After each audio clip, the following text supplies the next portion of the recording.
Good morning, everyone. Good morning, good morning, good morning, good morning, good morning to all of you. Welcome to the Traveling Tarot. This is your daily psychic forecast for Tuesday, October 8th, 2019. My name is Stephen Dillard Carroll. How are you guys doing this morning? How was your Monday? I hope that your week has started off to a great start, if that's even a proper sentence that I just said. If you're in the Oklahoma City area this weekend, specifically Saturday, October 13th, I will be at the Celtic Festival. It's the first annual Celtic Festival put on by a particular business here in town, and it will be at the Dunfer Park, I believe, up in the village in Oklahoma City. They will be there Friday evening from 5 to 10, and they will be there this Saturday, from 1 to 10. And they contacted me and asked me if I wanted to do readings, and I said, of course I want to do readings. There's rarely a time I don't want to do readings. And so I will be there. I can't do it Friday night. I won't be there Friday night because, of course, I will be on stage performing in A Raisin in the Sun, which, if you're in the Oklahoma City area and you want to see a really good play, come and see A Raisin in the Sun. We just finished our first week of performances last week. Actually finished it up this past Sunday, and it was great. You can go to jewelboxtheater.org to find your tickets for that. I will leave a link down below to that. So I will be there on Friday night, and I won't be at the Celtic Festival Friday night, but I will be there Saturday, but I won't be there all day on Saturday. I will be there from 1 to 7 on Saturday. And of course, the Celtic Festival runs from 1 to 10 on this Saturday. So, and I will leave the link to the Facebook event page as well down below, so that you can check out both things. And if you're in the Oklahoma City area, I'd love to see you. Come on by and either get a reading on Saturday or enjoy a show this weekend, or do both. I would love for someone to come up to me at my reading booth at the Celtic Festival and say, I saw you in A Raisin in the Sun and I thought you were spectacular, or I thought you were horrible. I would actually kind of live for that moment, for somebody to tell me that I was just sweetheart hot garbage on stage. I would kind of live for that moment, and then I would go home and cry. Yeah, so again, if you're in the Oklahoma City area and you'd like to get a personal reading from me, please do check out the Celtic Festival. And if you are in the Oklahoma City area and want to check out a really good play, check out A Raisin in the Sun at the Jewel Box Theater. Both links are down below. But let's get into this reading for today. This is a reading for the collective, as it is each and every day. And my hope and prayer is that there is something good and positive you can glean from all of my readings, regardless of your current circumstance. And my other wish is that at the end of this reading, you feel emboldened, you feel empowered, you feel enlightened, you feel encouraged to go out there and live your best life, make good and positive choices, to make good and positive changes in your life so that you can live the best life possible. Go ahead, like, comment, and subscribe if you would like. And if you know of anyone who would benefit from some emboldenment, if that's a word, encouragement, empowerment, enlightenment, and a whole big old heap and dose of unconditional love, do send them my way. Share this video with anyone who you think might be in the market for that kind of experience, because that's what we're all about on this channel. It's unconditional love, not just for other people, but for yourself. So let's jump into this reading. We have our general plot line, our general storyline, our thoroughfare storyline for today, and then we also have two subplots that we'll look into that will hopefully give a little bit of insight and inspiration to the main plot line and give some depth and color to the reading as a whole. So let's jump into it right now. Our main plot line today is brought to us by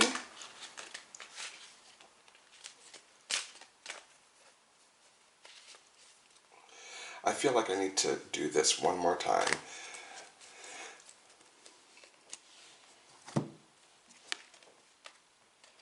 The Four of Ariel.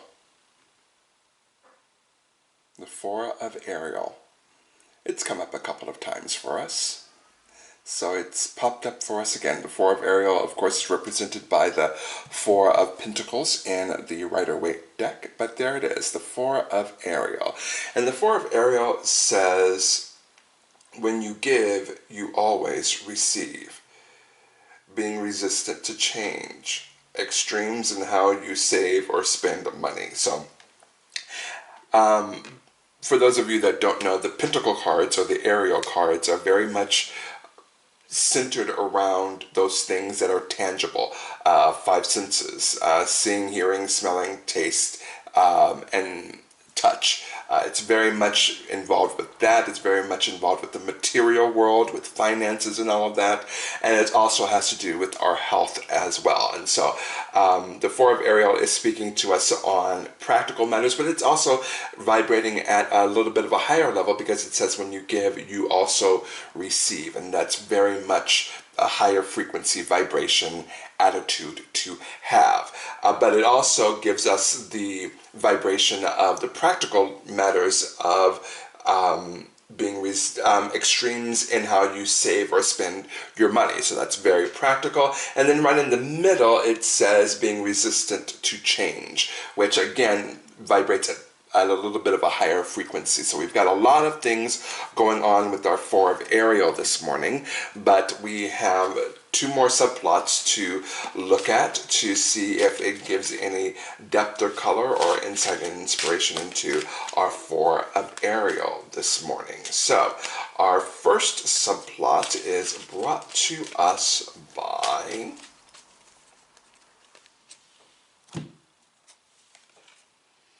the Five of Michael.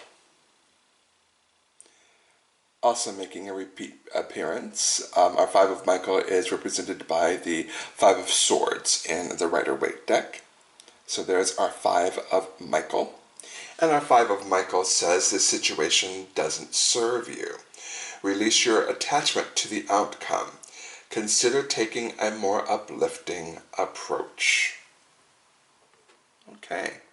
Okay, so again, we're seeing a little bit of movement here. Already 5 plus 4 equals 9. 9 is the, from 1 to 9 in numerology, 9 being the highest outside of 11 and 22 and 33.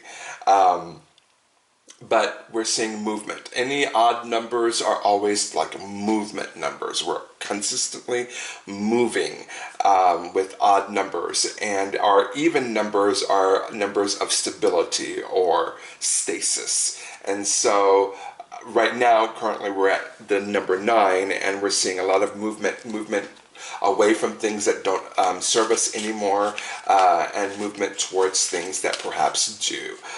So we have one more subplot for us to look at today, and that final subplot is brought to us by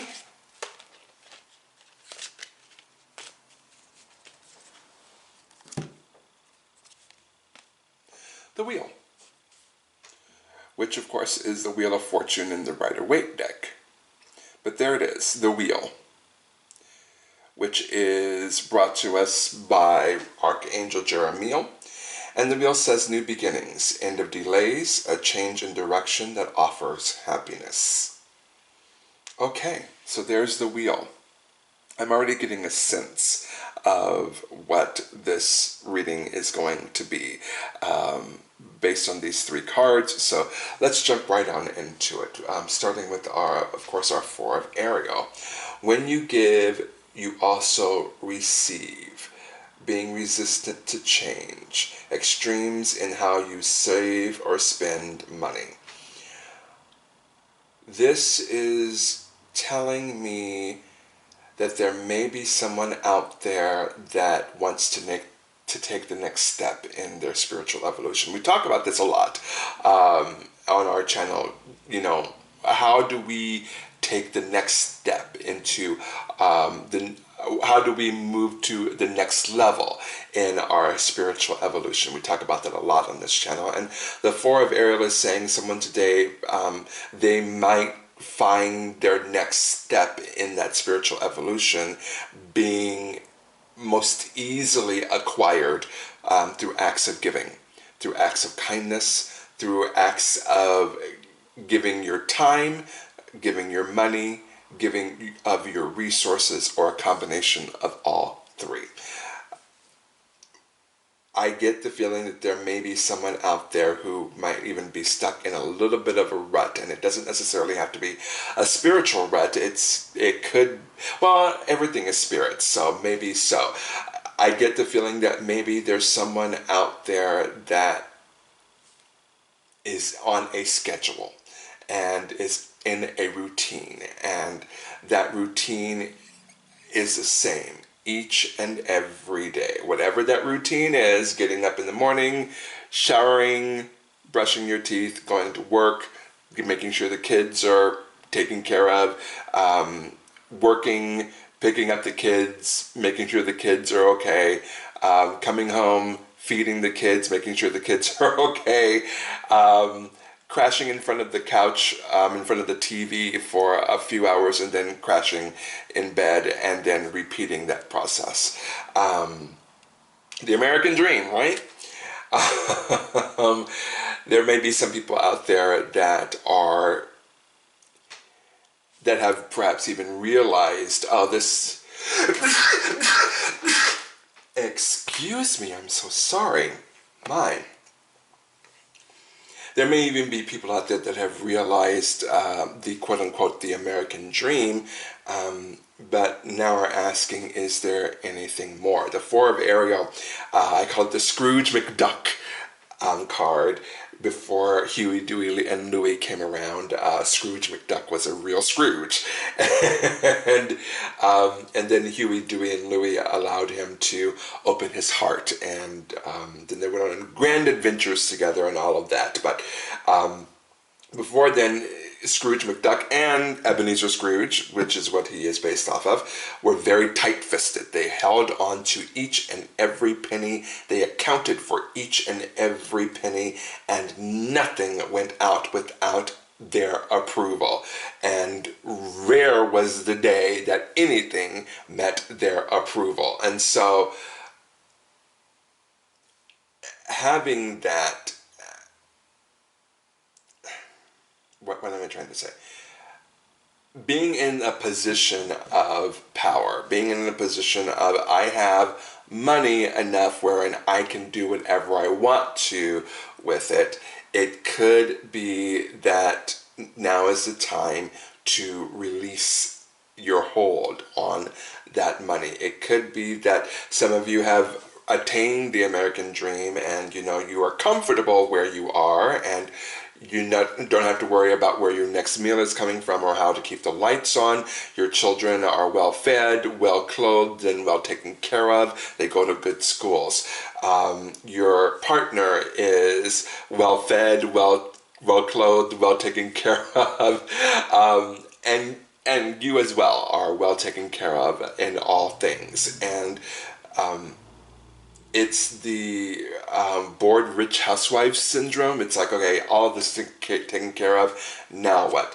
Well, right now, what is perhaps seeing how you can be of good and positive service to other people. Because as the Four of Ariel says, when you give, you also receive.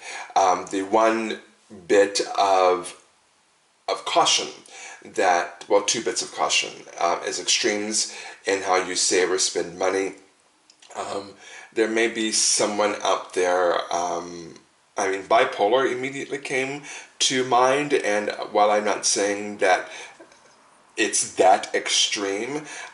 Some people don't have a good grasp on how to budget, on how to save, on how to spend wisely.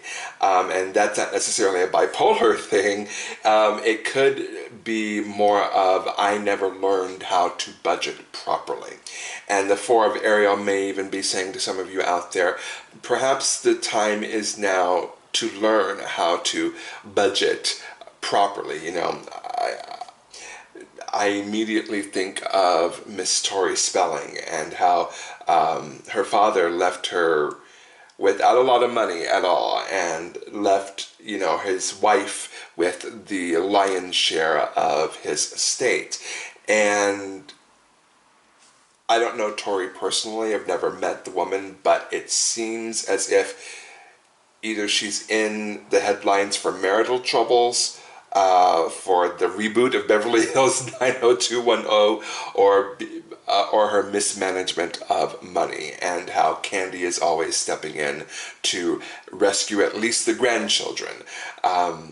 And so it's interesting that Tori may not suffer from any sort of mental illness, but at the same time, Tori, it seems like from the outside looking in, again, I do not know this woman, but from the outside looking in, it seems as if she was never ever taught how to properly manage money. And when you are that rich, when you grow up that wealthy, you don't necessarily have to learn all of that because there's plenty of money to go around. And maybe Aaron did right by Tori in a way by saying, you know what, when I die, I'm not going to leave you anything so that you can actually learn how to budget your money. You can actually learn how to save a penny, save a dime, save a quarter, save a dollar. It may have been the smartest move for her. Aaron may have been wise in saying, okay, you're going to have to learn how to do this so that when Candy finally kicks the bucket and the money rolls over to either you or your grandchildren, I have a stinking suspicion. Suspicion? Wow. Sinking suspicion. I can speak. I promise I can speak. I have a sinking suspicion that Candy's going to leave all the money to the grandchildren, both Tori and Eric's grandchildren. Not leave a dime to either one of her children. But anyway, there may be some people out there that don't know how to manage their money properly, and the Four of Ariel is perhaps telling them, well, maybe you need to learn how, maybe you should take a class on money management. Maybe you need to take, go down to your community college, or there are always personal enrichment classes going on in every major city in the United States, including right here in Oklahoma City. There's always enrichment classes and courses to take. Four of Ariel is saying maybe it's wise for you to take a money management course so that you know how to manage your money better. Speaking of which, the Five of Michael, the situation doesn't serve you. That is the very, very, very first thing out of the gate with the Five of Michael, is saying this situation right here does not serve you. Which means if you were having money management issues, it may be that this situation is not tenable for the long term. It's not sustainable for the long term. You holding on to your money, and on the other end of that, you're holding on to your money so tightly that you're Scrooging it up. The Five of Michael is saying also that is not serving you any longer. So if that is true, and also the Four of Ariel is saying, resistant to change. The Five of Michael is saying that situation doesn't serve you either. It seems as if the universe is trying to gently nudge you into a new way of thinking, into a new attitude, into a new kind of life for yourself. If that is the case for you, I encourage you not to fight it, to allow it to be, to allow it to take its course, and to allow it to take you to that next level. Release your attachment to the outcome. Very often when we are holding on so tight to our money, we're afraid of what the future might hold. There are two camps when it comes to blessings and to money. There's two attitudes. There's the attitude of a feeling of lack or a feeling of prosperity. Most people fall in general into one of those camps. There may be some crossover every now and again as our fortunes turn, as the wheel of fortune turns into our favor or turns against us. Well, not against us, but that the wheel of fortune perhaps at sometimes is not so much in our favor. That's when we jump back, and perhaps some of us jump back and forth between, oh, there's a feeling of lack or there's a feeling of prosperity. I try to always focus on there's enough for everyone. There is more than enough for everyone. And no one is keeping me back from realizing my dreams, even though I'm part of the one. I am not part of the 1%. I was about to say I was part of the 1%. No, dear. I am part of the 99%. Let's make that clear. And I'm probably at the bottom of the rung when it comes to 99, probably at the 100%, although I don't know how mathematically that works out. I don't know much about math. Anyway, even though I am part of the 99%, that does not keep me from knowing in my heart of hearts that there is enough for everyone. There's enough to go around, and having that attitude of prosperity allows me to live more in the moment, because I know in this moment everything will be taken care of. If you're in the 4 of Ariel and you're resistant to change and you're holding on to that money so tight, it's generally because A, it's a feeling of lack, and B, it's a feeling of this will go away. In 1 year, in 5 years, in 10 years, in 20 years, all of this will go away. And I don't want it to go away. And so I'm going to hold on tight to everything that I have to make sure that I am well taken care of as the years go on. Releasing your attachment to the outcome is basically saying money is a fluid energy. It just is. Money is a fluid energy. It comes, it goes, it ebbs, it flows. It is coming at you with all sorts of blessings, and then it's ebbing away from you so that you can learn lessons. It's coming towards you so that you can learn lessons and garner all of these blessings, and then it ebbs away from you so that you can learn more lessons and garner more blessings. And so it's a very fluid kind of energy, which means that there are no guarantees when it comes to money. You know, there's a song called That's Life. And it basically says, you know, you're king of the hill at one point, and, you know, and at another point you're down in the dumps, and that's just life. And when it comes to money, it's very important to realize that money is not a constant. It's not a fixed energy. It is a fluid energy. There is no way to control if you will be successful from here on out, or if things will fall apart. You can do your due diligence, which the 4 of Ariel encourages us to do, by watching how we spend and save our money.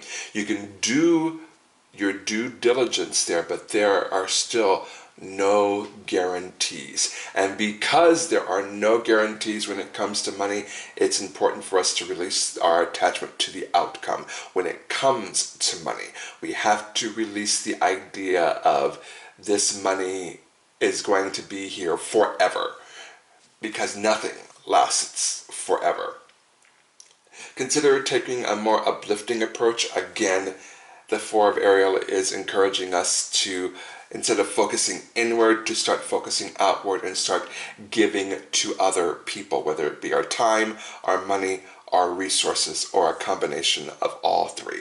It's time to take a more uplifting approach. And what is more uplifting than helping someone else? There are very, very, very few things in this world that will give you the kind of high that you naturally get from helping someone else. It is an uplifting approach. And the Five of Michael is saying, look outside of yourself. Start moving towards helping other people. Again, 5 plus 4 is 9. It is a movement kind of a thing. And also, again, when I say that the 9 is the highest number from 1 to 9, it's the highest number. It vibrates at that highest kind of a frequency, except for 11, 22, and 33, etc., which are master numbers. But the 9, what I'm trying to get at is that there's a school of thought that says the highest level of vibration you can get is the vibration of being of good and positive service to other people. That is all that you are, is good and positive service to other people. You are and I know that I just messed it up and I mangled it up, but the idea is to get to a place wherein you are unconditional love, and therefore you have no choice but to give unconditional love to other people. And that unconditional love can come in the form of being of good and positive service to other people. I think I kind of fixed that there, but you get my point. Regardless, is that the idea is to get to that level of completely being unconditional love, and then having no choice, because that's who you are, that's what you are, to give that to other people. Nothing more uplifting than that. All right, let's move on to the Wheel card. New beginnings, end of delays, a change in direction that offers happiness. We've been talking about that all morning long. This is just saying that the Wheel of, if you choose to follow this particular path, it's very matrix, red pill, blue pill. I think it's red and blue. What are you going to choose today? If you choose wisely, the Wheel of Fortune is in your favor. If you choose a change of direction that offers happiness, if you choose to be of good and positive service to other people, if you choose to be a better money manager within your own life, if you choose to do everything that we have talked about so far this morning, the Wheel of Fortune, Archangel Jeremiel is in your favor. And it's a new beginning. It's an end of delay. We talked about being stuck in a rut. We talked about, being stuck in that routine, that daily routine, and not knowing how to get out of that. The Wheel of Fortune is saying, if you choose to be of good and positive service to other people, if you choose to be a better money manager, the end of that, your delays are now ending. You are going to start moving forward in your life. And when you move forward in a new direction, it offers happiness. Point blank, period, or period, as the young folks nowadays say. So I think that's wonderful. I think that's absolutely wonderful. Thank you, universe, for giving us this bit of practical advice mixed in with some deeper spiritual advice as well. We will take it, we will learn from it, we will incorporate and integrate it into our lives, and we will be better people for having learned that lesson. So now we're going to jump into the nitty-gritty. We'll see if the universe has anything more specific to tell us for today. We're going to do a 3-card spread, morning, afternoon / midday, and evening card. And we will see if the universe has anything more specific to tell us today. So here we go. We'll cut them. And here we are with morning, afternoon, and evening. Okay. All right. Let's start with the Lovers card. The Lovers. The Lovers. The Lovers. We touched on briefly at the end of the main reading about being unconditional love and therefore having no choice but to share that unconditional love with other people. The Lovers card is saying now might be a great time to focus inward and focus on becoming unconditional love. And I've said this before, my way of becoming unconditional love is by unconditionally loving myself first and foremost, which is something that we push very, very strongly on this channel, of loving yourself first and foremost.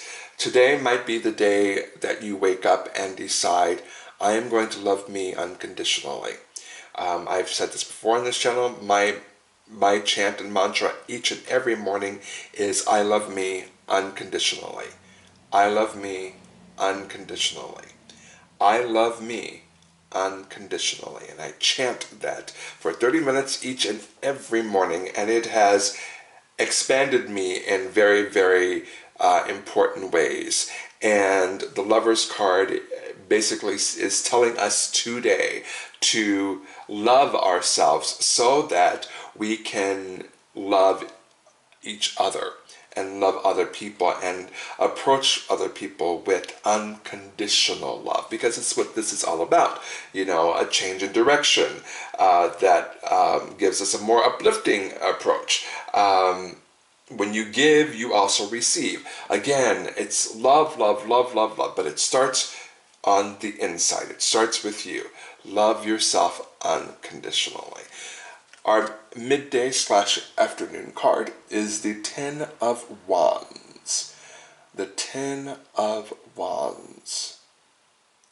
This is telling us that there may be somebody out there that has the weight of the world on their shoulder, and they are, oops, I just hit my camera.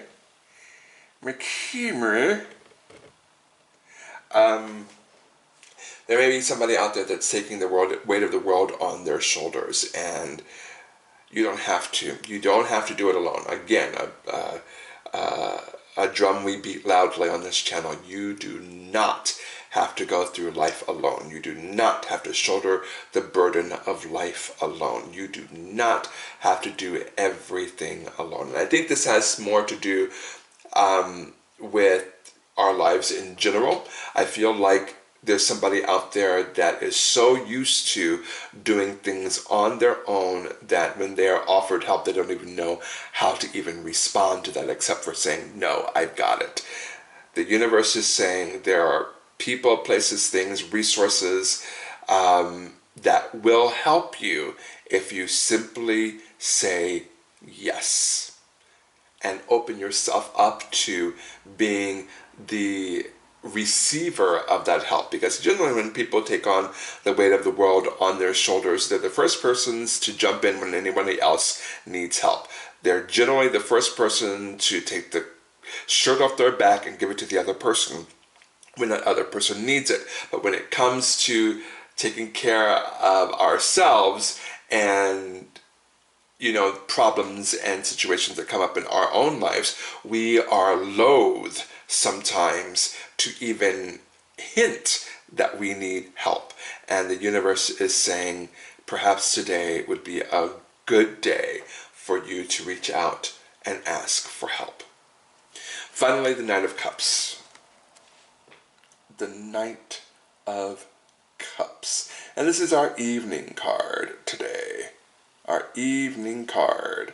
And the Knight of Cups, I love this card. It is all about romanticism, being swept off your feet, poetry, love poems. It's all about love, love, love, love, love. And the Knight of Cups is about that. So there may be somebody out there this evening that might experience a moment of being swept off their feet, and if that's you, congratulations. Thrive in it, live in it, allow it to be the wonderful thing that it is. So there we go. There we go. And as my candles begin to fade and flicker and go out, we'll jump into our affirmator for today. Give these a few shuffles.